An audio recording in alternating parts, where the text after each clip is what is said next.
I mean, have you seen what's been going on now with Sydney Sweeney and the American Eagle Outfitters promotions she's been doing, where there are creatures that are being vaguely described as people on social media that are honestly reeing their heads off about how this is a white supremacist dog whistle. No, it isn't. You're just a delusional person.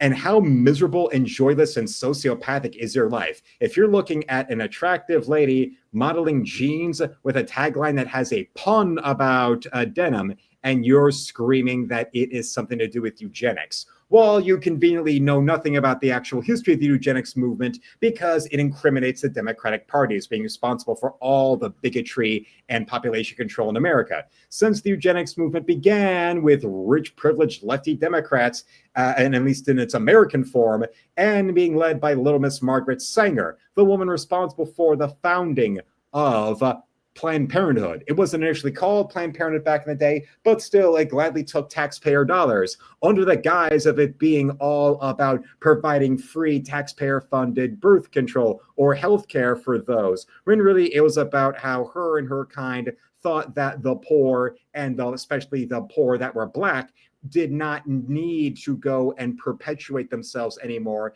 So they started using things like Black leftist preachers going through the churches there of New York City to try to trick and cajole and hustle poor Black people in New York City into quote unquote birth control, when really it was a matter of that birth control being abortions of the time or other forms of birth control at the time to make sure that those Black people would not breed, because us affluent white people like Margaret Sanger and the rest of her white DNC kin at the time didn't want Black people around anymore.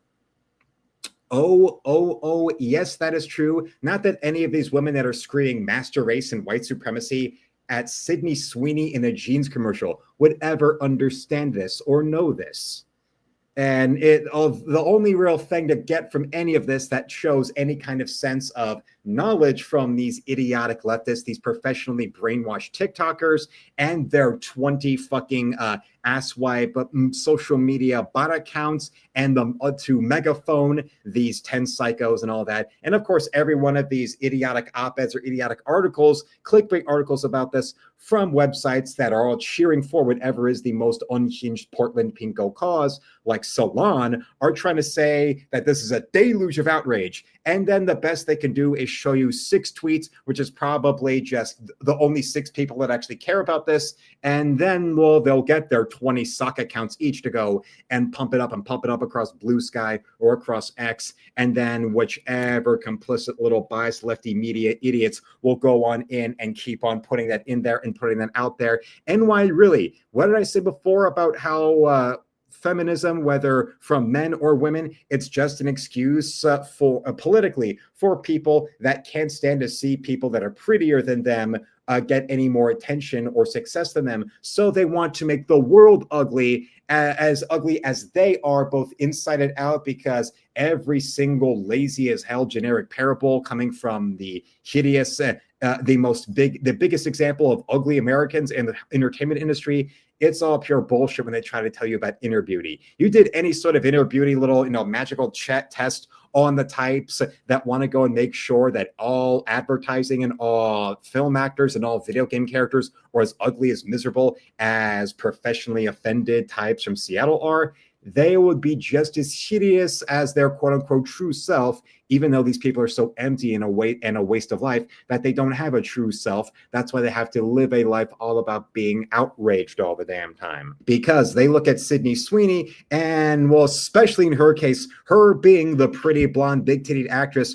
who came of age in the time of post-Me Too, China covert funding, making everything in Hollywood ugly and socially engineered to brainwash people into depopulation. And yet here is the big-titted, wide-hipped, fit, smiling white girl that somehow was able to come of age in this time, and in spite of everything about her breakout role in the show Euphoria being engineered so a 10-year-old Filipino boy in a wig like Zendaya is the one that you're supposed to be cheering for and the one that was pushed to the moon with artificial critical acclaim. Unfortunately for them, woke is dead, despite the shallow backhand that South Park gave towards that with putting that on a shirt for Cartman to wear. And guess who's reaping all the benefits of woke being Walking Dead. Little pretty blonde Sydney Sweeney, who's producing and starring in movies that people actually go to see that don't need to make the GDP of Russia in order to make a profit at the box office. And now you've got her in Body Squatch commercials doing well, and you've got her in commercials for American Eagle Outfitters with her good jeans. And here's also my last point. If you're looking at a jeans commercial with a pun and you're screaming white supremacy and you're screaming racism, guess what?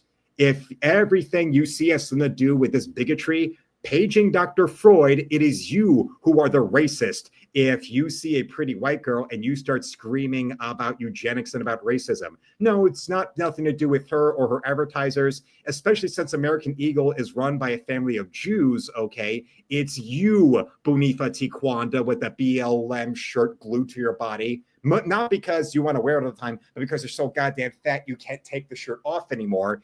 It's the fact that you are racist and are using social justice race hustling as your front for how you want to see pretty white people get removed so that your master black race can take over.